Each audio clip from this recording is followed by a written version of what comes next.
Let me start out by introducing Tim Harris, the co-founder of Harris Real Estate University. Along with his wife, Julie, he's built the nation's largest coaching and training organization with tens of thousands of agents attending classes, following webinars, watching videos, and listening to podcasts every single day. Tim, thanks for joining us, and can I start out by asking you for a bit of background on how you and Julie got into real estate coaching and what inspired you both to start the university? Well, of course, thanks for having me on, and I understand you're also going to be interviewing Julie later, and I think it'll be interesting actually for me to listen to her interview to see how she answers your questions differently. But Julie and I come from a real estate background. It's really the only career we've ever known. We've been married for over 20 years, and basically all 20 years we've been in the real estate business. We sold real estate at a high level in Ohio for about a decade. You know, it's funny to talk about these things because it happened quite a while ago. The National Associations of Realtors gave us a award our first year in the business after having sold over 100 homes, and that was 100 homes, you know, one seller at a time, 100 homes, one buyer at a time. That wasn't because we listed a subdivision or something like that. That was real roll-up-your-sleeves kind of hard work. So after that, we consistently sold 100 and 200 homes per year, and the truth is that we came into the coaching business completely by accident. Julie and I were named Howard Brinton Stars, and I think it was in 97 or 98, which, you know, at the time was probably the highest recognition outside of recognition you get from National Association of Realtors. So, you know, Howard asked us to be his stars. That was fantastic, and, you know, we were interviewed and we were doing a lot of speaking. We wrote a couple books, things of that nature. So we were attending one of Howard's events, and we'd just been on stage with some other Howard stars talking about, I don't even remember what. And then, you know, there's a little break, and then Howard gets on stage and he says, and by the way, this is the first time I'd heard of coaching, so it's kind of funny as I say this. He said, well, I'm going to be starting a coaching program. Those of you who know Howard, you know, he had this kind of very folksy tone in his voice. But we're going to be starting this coaching program, and, you know, I'm not sure how many of you are going to be interested in it. This is what it's going to include. This is how much it's going to cost, and you know, we're going to take a little 15-minute break here, and those of you who are interested, bring your cards up, and I'll be personally coaching 30 agents or whatnot. And so Julie and I were at the back of the room. This was a room of, I don't know, 1,000, 1,500 agents. And so he said, okay, well, you know, drop your card up on stage. And he got mobbed. It was incredible to watch how many agents just ran to the stage and wanted to be coached. And, you know, again, I hadn't even knew what coaching was. You know, Julie and I learned how to build a business as large and as quickly as we did, from essentially being mentored or coached by some of the nation's top producing agents. Now, again, this was back in the early 90s. So an agent came up to me at the Star Power event and asked, would I consider coaching him? And I, you know, sure, absolutely. Let me know. You know, gave him my email address. Sure enough, he emailed me when the event was over, and that was my first coaching client. And from there, it just took off. You know, Julie and I had a unique approach to the business. We still do. A lot of the things we do, even though we've been teaching agents how to do these things for a couple decades, basically, they're still very novel in the industry. So, you know, that started from there. And basically, we went from having our own coaching organization, and for a while, Julie and I coached for Mike Ferry organization. And then when we saw the market turning in 2007, we decided to start our coaching business again. And I guess it's a function of being in the right place at the right time, because we really were the first national trainers to introduce short sales to the national real estate audience. One of the first events we did was mostly dominated by Keller Williams agents. And the number one question that we had, and I remember this like it was yesterday because it was so enlightening for me, but the number one question, you know, here we are telling agents what a huge opportunity short sales were going to be because we were knowing the market was going to crash, you know, was what the heck is a short sale? So we're getting in talking about short sales because we had to learn how to do short sales when we sold real estate in Ohio. So I guess I was just naive in thinking more people would know what they were. There was, I think, 1,000 people on this webinar, and I looked at the questions that were appearing in the webinar, and the repeated question is, what the heck's a short sale?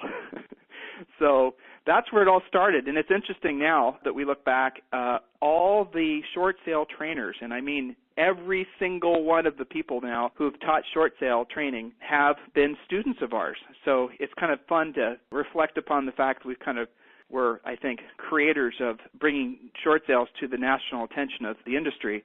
And they'll continue to be for decades to come. There's many parts of the country aren't going to fully recover for probably at least, you know, another 10 years or so. But that's a different question altogether. So sorry about that long-winded answer. Well, it's interesting that you'd mentioned 2007 and the market changing, because one of the things that I've consistently heard people say is that Harris Real Estate University is really in touch with today's market, not only in terms of coursework, but also in terms of tuition. And what I mean is that traditional real estate coaching programs are just incredibly expensive. And I think one area where you've refused to compromise is in making those affordable. And so that really matches with the market, which has been going through such volatility in recent times. Now, can you tell me a little bit about your pricing model and how you've been able to provide top quality education while keeping it affordable for agents? Well, let me slightly alter the question, if you don't mind, because it's a great question. And it's a question that, frankly, if I answer it the way I'm actually thinking of answering it, I'm going to sound a little bit like I'm trying to sell something. So here's the thing about realtor coaching. It's almost funny because as I tell you this, it reminds me of back when Julie and I were first learning how to sell real estate. And I remember our first listing presentations, right? You were talking about thousands of home sales ago. Julie and I were in our 20s. We looked like we were probably 15 at best. The ink wasn't even dry on our real estate licenses, and I remember going to meet with these sellers, and they never asked us the types of questions that you would think a seller would know to ask when hiring essentially a financial person to help sell their house. They didn't ask us how long we'd been in the business. They didn't ask us how many houses we'd sold. They weren't asking the types of qualifying questions that they would have asked had they been going out to hire a vet or, hire an accountant. And I thought that was very fascinating. So one of the things that we did, a key differentiator that we did in our business, is we did start educating the consumer about essentially the facts. The average agent sells this many houses per year. The average agent in this marketplace in Columbus, Ohio sells this many houses per year. This is what we do. So what we started doing is we started basically a big USP, if you want to call it that, unique selling proposition for us, was to educate our local market on how to go about selecting an agent. And part of our presentation is in our pre-listing pack, and we still have our coaching students use this to this day, we'd give the sellers a list of 20 questions to use when interviewing other agents. And these are the types of questions that, frankly, most agents aren't going to have the answers to. So the reason I thought of that is because I would love to publish a list of 20 questions that every agent should ask before they hire any coach. Because when you hire a coach, you're getting somebody who you're going to have a usually long-term, professional, personal feeling relationship with. It has to be somebody that you know has been there, done that. So in the coaching space right now, and this is something that people don't know, we'll typically have people call up and they'll ask us, they're comparing our graduate level coaching program, okay? They're comparing us to the usual names that comes to mind. And they don't know what questions to ask us, and so we give them the question. And the first question is has that coach ever sold real estate before? Have they actually ever sold real estate before? That question right there, in my mind, if I were an agent and I were trying to decide who I'm going to hire, would be, frankly, the only one I really cared about. Because the answer is, and this is shocking but true, of our competitors, only 2 of them have sold real estate before. Okay? The rest have never sold real estate before. They were born into a training family, or they were somebody's assistant and they started offering training and whatever. And listen, they might do a fantastic job, so I'm not maligning them, but I am saying, and it is a fact, that if you've never done it before, if you've never been in front of sellers, if you've never lived the life of an independent contractor agent, if you haven't actually walked that path and hire an agent, there is no way I would hire you to be my coach, let alone my trainer. And the trainer's different. If I'm just going to go and take a hour-long event on SEO or whatnot, it doesn't really matter to me if you've ever sold real estate. But a coach, you sure as heck better have actually done it and not just talking about it. Now, you asked about pricing. So we have 2 classes that I think are probably our best sellers, the short sale training program and our REO BPO training program. Now, we did intentionally price these programs very affordably. Someone can enroll today for $97. Now, this gets back to the other question that I think agents should be asking when they're trying to decide who they're going to hire. Contracts.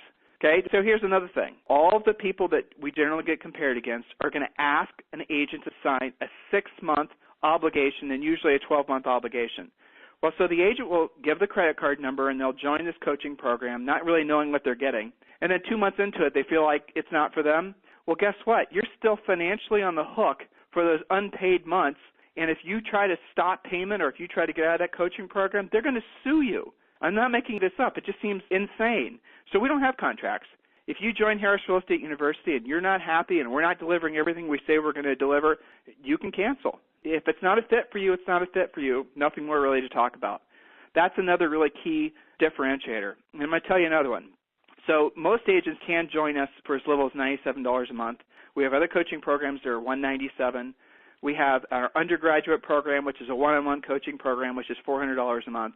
And then we have a graduate level coaching program that's $800 a month. Okay. Now, here's something that's very important. Again, getting back to the questions that every agent should be asking before they decide who they're going to hire to be their coach.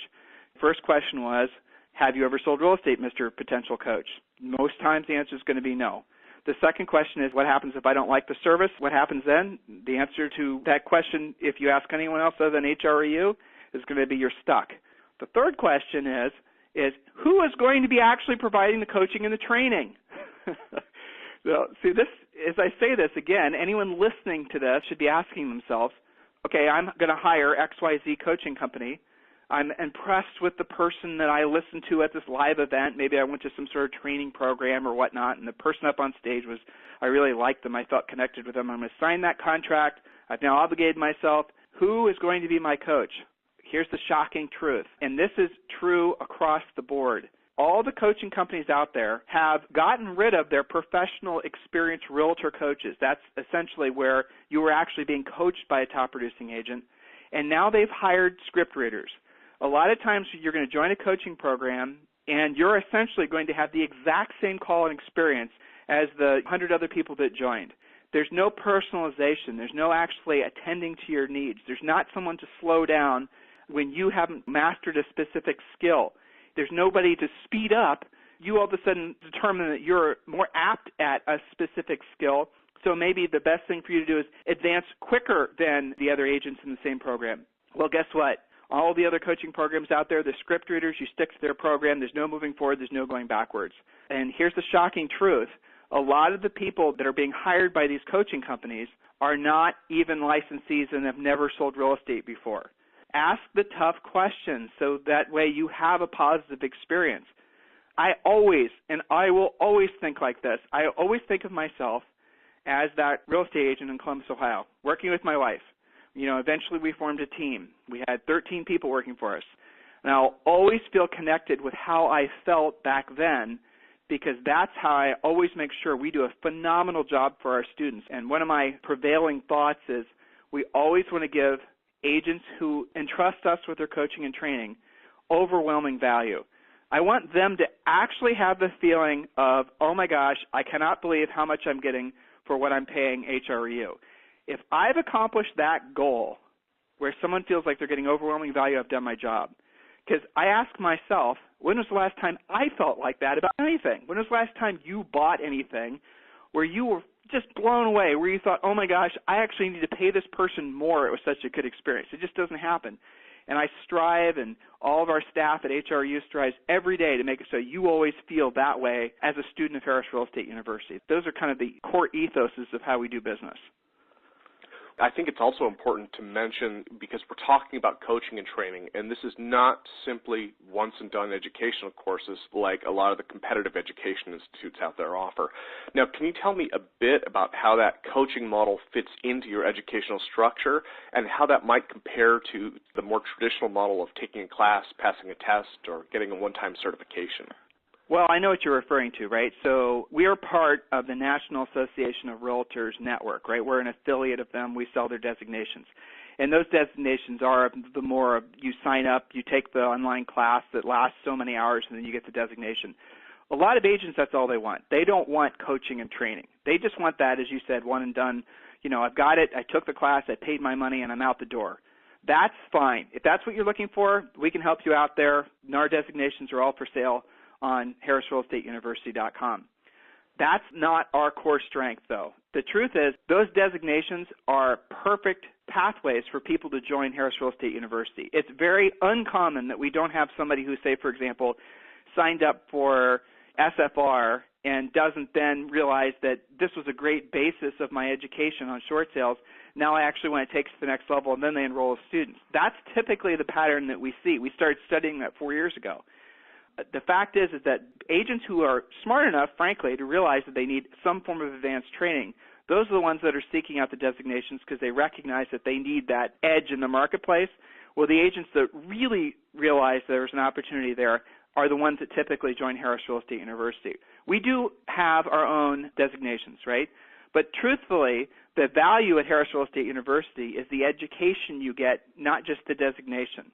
Whereas the value that's delivered oftentimes with these other places that sell designations is the perception that the designation is actually going to get you business. Remember, I sold real estate.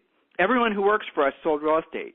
All of our coaches sold real estate at a high level. In order to be a Harris Real Estate University coach, you have to have sold at least 100 houses consistently, okay? So we don't have any script readers working for us. So I know, and agents out there listening, you know what the true power of a designation is. When was the last time a seller asked you about your designations? They just don't. You know, it's the education. So that's what we're really focused on. Well, I think that brings us to something else, which is a significant number of the students who enroll at Harris Real Estate University already have designations from, like, for instance, Realtor University, which offers kind of the more traditional once-and-done training programs. So I guess would it be fair to say that even if you've learned the fundamentals through another institution, you'll still benefit from the ongoing education and coaching provided by the university? Of course. I mean, of course. That is sort of like if I wanted to learn today. Let's just take the designation that Julie and I started, and the training that Julie and I brought to the country, short sale training. And everybody else came after us, CDPE, SFR, all the others. And a lot of those people were Harris Real Estate University students.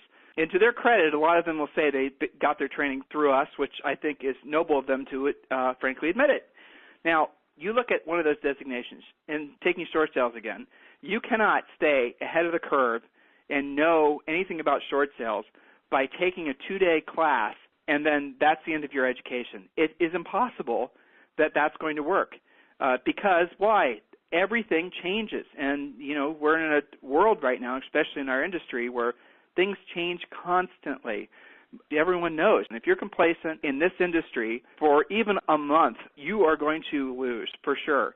And with short sales, there's little tiny changes that are happening constantly with Equator and how the banks are handling this and handling that. And I think about another class that we have a lot of. It makes sense that a lot of students that join the short sale class also want to learn about REOs and BPOs. Well, that information is never static. It changes constant. We actually have somebody full-time on staff, Dr. Dietrich, whose job is to essentially be the media czar. That's what I call her. She has to constantly be updating that information. And fortunately, again, thinking of the short sale class, we have what are arguably the top-selling, top-producing short sale agents as our coaches in the country. We have a short sale, one of our main short sale coaches, she and her husband and I think her son, they closed something like last year, something like 300 or 400 short sales. And they've usually got 60 to 70 under contract. In Florida. You know, and we've got some great short sale coaches in California that have been with us for a long time. And we have a property management class that we launched this year, which is really exciting because that's obviously a huge growth area. And we have the best property management coaches. They're realtors. They've done it. They've been in the business forever. They have successful property management companies themselves. So these are people that have the knowledge, and then we show them how to present the information and to be good coaches. And after that, I think when somebody comes in contact with our way of doing business, it's pretty clear that they're going to want to enroll in multiple classes, and that's typically what happens. Somebody will join in, one class, and, usually 2 or 3 months later they'll be in 2, and then 3, 4, or 5 classes is normal. And at that point, what will happen is they'll get a call from someone in our student services department asking if they'd like a free coaching call. And then on that free coaching call, they can graduate themselves, if they choose to one of our personalized one-on-one coaching programs. And then they get some of the classes that they'd enrolled in for free as part of the coaching programs, things like that. Again, overwhelming value is what we're focusing on. So they're switching tracks then, in essence, once they self-graduate. Now, they pick up their designation during that process as well, right? Right, yeah. Well, so again, this designation thing, it's kind of a double-edged sword, right? So agents want to have the letters after their names, and some of the banks and whatnot look for our training. With that said, you can get your designation, you can pass your test, you can have your letters after your name, but for you to stop your education on that specific topic is nuts. There's really nothing in the real estate industry that is static right now. Everything is under constant change. I read we blog every day on realestateinsidernews.com, and I wrote an article based on a couple of different sources talking about essentially with the rising interest rates and the different dynamics that are happening with mortgage financing, what's expected to happen over the next 90 days. there's nobody else in our industry that's kind of warning agents about some of the shifts that are taking place. This is the type of thing that if you're going to be a successful business owner, which a realtor truly is, they're a business owner, they're a professional. It's essentially like if you'd open up a pie shop. That's what realtors are. They're owners of businesses, and they have to be thinking of themselves of not only how are they going to make money for themselves today and tomorrow and next month, but they have to be thinking about the trajectory of their business, where they want it to be in 6 months or 12 months. Those decisions, because the nature of our industry, have to start today. And if you aren't aware of the changes that are taking place, and I appreciate the fact that you acknowledged, a lot of agents refer to Harris Real Estate University's real-time coaching because we're keeping you ahead of the curve. If you're not thinking like that, you will absolutely positively fall behind. You'll lose. It's like everything else nowadays. Things are moving so quickly in our industry. You look at SEO. Look at some of the things agents are doing with their blogs and their websites, and they're wondering, well, why am I not getting the same results that I was before? They look at some of the things they're doing with their direct mail. Why am I not getting the same results as I was before? Why are phone calls now changing? Why is it that the script that I was using before to prospect expires, and why is that no longer having the same effect? And oftentimes, it's not you that's the problem. It's your approach hasn't been updated. It's human nature to think that you've got it all figured out and just continually try to wash, rinse, repeat your way through your career. And maybe in the 70s and the 80s, maybe early 90s, that would work. Someone could just do over-the-phone prospecting, or someone could do geographic farming, and, maybe you actually could make a decent living doing that. It doesn't work that way anymore, Just everything has changed. Well, and it sounds like that's the difference between the textbook that you might get in multiple training organizations and the real-world experience that Harris brings through yourself, through the coaches, through the coaching program, is that it keeps pace with today's volatile real estate market.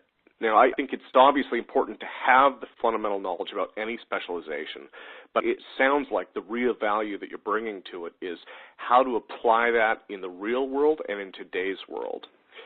Now, is that what leads the major lending institutions to prefer your students? And can you tell me a bit about what lender approved means and maybe some organizations it would apply to? Well, let me just answer that in big, sweeping kind of general statements. That way I'll answer all the questions easily opposed to getting into the minutia. The fact is that we have been told we have a number of agents now who have been doing so many short sales for so long. They're on a different advisory panels and boards with the banks, Chase, Bank of America, all the big wells. They're all, so the banks are trying to figure out how to obviously work with the agents and the agents with the banks. And so a lot of these major lending institutions have formed these advisory panels. Well, Harris Real Estate University students have been selected to be on those panels. So people ask me all the time, how do I get the information that I get? How do I tell everyone about the changes that are happening with short sales or REOs And people sometimes challenge me like, oh, Tim, that can't possibly be right. We've done it this way forever, and it can't be that. Well, I know because I had somebody who just attended a meeting where the CEO of Bank of America was at the table or on the phone because it was a conference call, and they told agents what was going to happen next. So that's the same information I pass along to you. I'm not reporting yesterday. It's like Case-Shiller Housing Price Index, right? I report on that on the blog every quarter or every month when they come out with the information, but they're reporting on closings that have already happened. That's not good information for an agent because an agent already knows that. An agent knows what's going to happen next. So we have been told, and we've obviously experienced now that we've had tens of thousands of students through our various programs, that the lenders specifically look for agents who have obviously track records of experience for getting these closings. Look at the lender preferred lists, the direct assignment short sale lists that are out there now. They ask you specific questions about what you've actually sold. They ask you about where you've gotten your training. They ask you to, validate the fact that you're not just some agent who just got their real estate license. And then they'll start sending you referrals. And it's interesting, in the whole referral thing, again, that's a totally separate conversation. Personally, if I were to sell real estate again, I would certainly invest some time in trying to get direct assignments and referrals and whatnot. But the reality of it is that you have to learn how to go out and catch your own fish. And as long as you're standing in line waiting for someone to hand you business, you're never really going to be successful. You just aren't. They can change their policy. Somebody else decides to, stand in line in front of you and get the referrals, or you have some issue with the person at the bank who is assigning you those listings or whatever it is. It's insanity for an agent to actually think they can build any kind of, real business off referrals only. So what you have to learn how to do is go after your own business. And one of the nice things that we're getting more and more traction with this, a lot of agents now in Harris Real Estate University are sending each other business, right? So they search out each other on our lender preferred search widget, and they'll send each other referrals. And Julie and I, Harris Real Estate University, we're not trying to get in the middle of that. We want you to go there, find somebody else who's got similar training and background as you do, and send them that listing, or send them that short sale seller that needs help, or send them that, multi-million-dollar international beachfront property buyer, whatever it is. So the space as it is in terms of different sources, or what we call spokes, that agents can attract business has expanded as a result of the real estate crash, now sort of mild recovery that we're going through.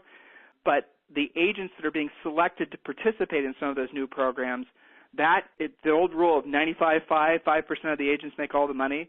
The reality is, if you look at the numbers, it's more like 2% of the agents are making 98% of the revenue, because they know how to get at the head of the lines, and they know how to get these referrals from the banks. They know how to, most importantly, go after the business themselves.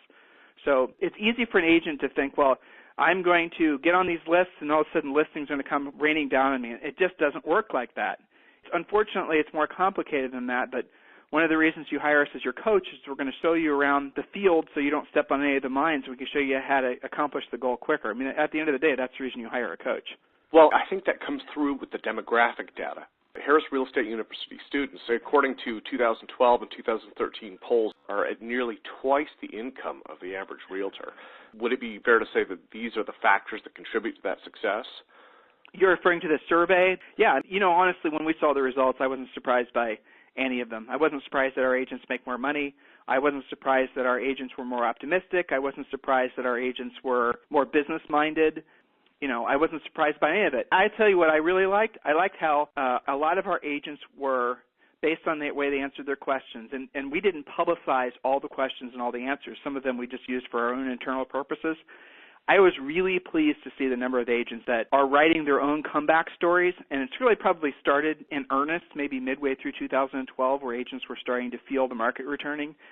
And I love to see, I remember one of the questions in the survey that you're referring to was, are you feeling more or less optimistic about 2013? And that same question was asked on other surveys conducted for non-Harris Real Estate University students. And it almost comes out, like when you read ones that are also published on the net, most agents are sort of like, maybe it's going to be better, maybe it's not. But Harris Real Estate University students, it was like 100% of the answers. It was like 95%. Were way more optimistic, knowing that 2013 was going to be their best year, certainly in probably the past decade.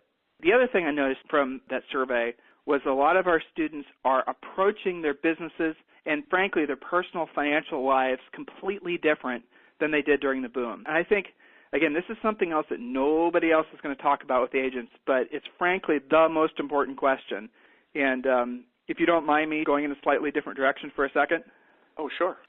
So one of the questions that Julie and I ask when we start out with a new coaching client, especially a grad coaching client, right, is I always ask them the question, what is your product?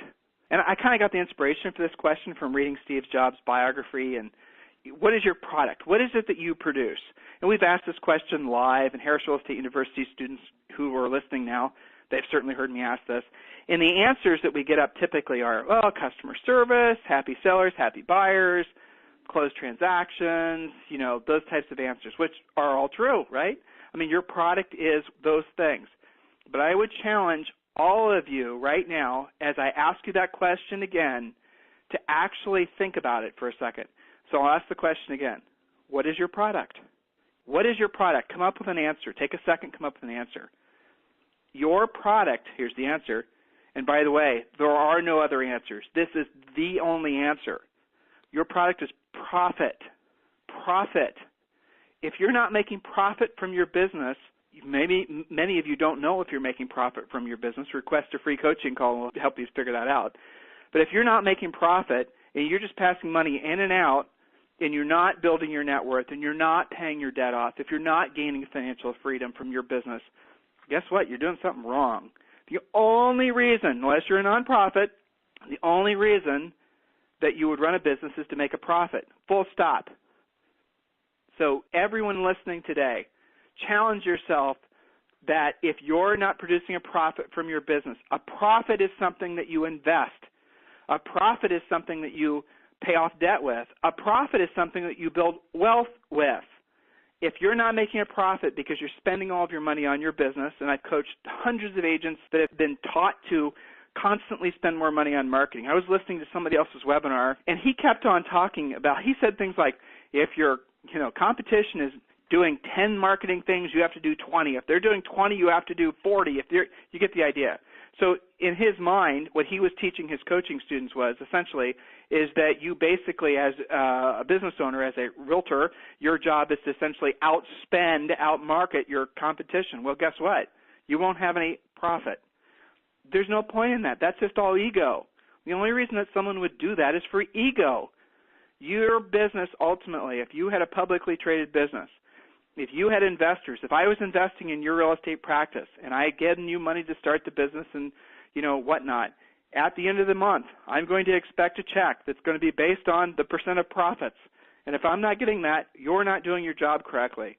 Your shareholders, agents, obviously you're your primary shareholder in your company, your family, your children, your grandchildren, the charities you donate money to. Those are your shareholders in your company. Are you producing a profit for them? So that right there, that topic, as far as the mindset of most real estate practitioners not being focused on profit, that is, in my opinion, one of the biggest problems in our industry right now. It's another question I ask typically on training events is how many agents in this room know of an agent that retired voluntarily and were able to live off their investments that they'd made over the lifetime of their careers? Maybe one or two people will say so-and-so bought a commercial building, so-and-so had multifamilies, but for the most part, agents will be in this industry for decades, some of them, and when one thing leads to another and they're no longer to be able to be full-time agents or choose not to be full-time agents, how many of those people actually suffer financially because they weren't able to pull profits consistently out of their businesses? That, to me, is deeply troubling because it doesn't make sense to me in a country, in an industry, in a market like this that agents aren't, frankly, able to build some serious, significant wealth for themselves. There's never been a better time to be a real estate practitioner than now, ever. Right now is the perfect time. The market's shifting, tons of opportunities emerging. All of the old walls that would prevent an agent from getting into this type of business or that type of business, all those old sort of nepotistic mooring lines, they're all gone or they're going. You can create your real estate business exactly how you want it, as big or as small, and you can build incredible wealth right now. We have agents who I got a testimonial video yesterday, and I'm going to post this on our blog, that is at somebody we've coached for 7 or 8 years. He literally was taking a video testimonial of himself standing in front of the casino in Monaco, okay? Outside of France, for those of you who are European-centric. He literally had taken his entire family, wife, 2 kids, on this extremely lavish, wonderful vacation throughout Europe. He had another video he sent me of him driving a Ferrari that he rented for the day. It was awesome. Really, practically made me cry, honestly, because I remember when I first started personally coaching him, he didn't even think that one day he would be able to live a life like that. Now, not everyone's going to want to have a Ferrari that they drive up and down, the coast in Monaco. That's not for everyone, and I totally get that. But the point is all of you should have the option that one day you'll be able to do it if you choose to. It is a sin, an absolute sin, that someone is given the opportunity and the honor, frankly, of being a realtor. And I believe that. Being an agent, selling real estate, helping people buy and sell homes, it is an honor. It is an absolute honor. You're helping people's dreams come true, and done correctly, you're helping them create financial stability. To be in an environment like that, be in an industry like this, and not be consistently building wealth for yourself, I'm sorry, but you're doing something wrong, and you really have to change. Well, on that note, I think that leaves people with something definitely to think about. I want to thank all of our listeners for joining us. I want to thank you for joining us as well, Tim. And I should wrap things up by giving out the URL for the website, harrisrealestateuniversity.com. But, Tim, would you recommend some other places that people could visit to get involved with the university, to become coaching students, or to learn more about what you offer? Well, I mean, obviously you can go to, there's a number of sites where you can start educating yourself. You can go to superstarinterviews.com. Those are interviews we do once, twice a month for some top producing agents, and they're, typically 45 minutes, an hour long, a lot of good stuff, and those are free, so superstarinterviews.com. We have, if you want to jump on board and start learning how to do short sales, we're updating this information constantly. Just go to agentshortsalessecrets.com, and you can register for one of our upcoming webinars. The REO industry is about to get another big surge. There's 2 days ago, Green River Capital announced that they're about to release 7,200 BPO orders. So I could talk forever, but the bottom line is the REO business is about to make a really strong comeback. You can go to agentreosecrets.com and learn about that. We have a number of other classes, too, on property management. We have a new class that we're starting soon on ethical buyer representation. That's the name of the class. A lot of things to be excited about. And if you want a free coaching call, this is something that Julie and myself, so I'm warning you, you might request a free coaching call and get stuck on the phone with me. But you can go to freecoachingcallsforagents.com, freecoachingcallsforagents.com, request a free coaching call. And, of course, there's the blog, realestateinsidernews.com, and our main university website, if I haven't given you enough URLs already, harrisrealestateuniversity.com. So any of those channels will be how you get started with HREU. Great. Well, thanks again for joining us, Tim, and I urge everyone to check out those URLs and learn more about how they can get involved with Harris Real Estate University. Thanks for your time today. I really appreciate the opportunity to hopefully help inspire and motivate the industry, the agents that are out there to really make the most of this market, really put their minds at a place where they're truly being of service and seize the opportunity that's in front of them. So thank you for your time today. I appreciate it.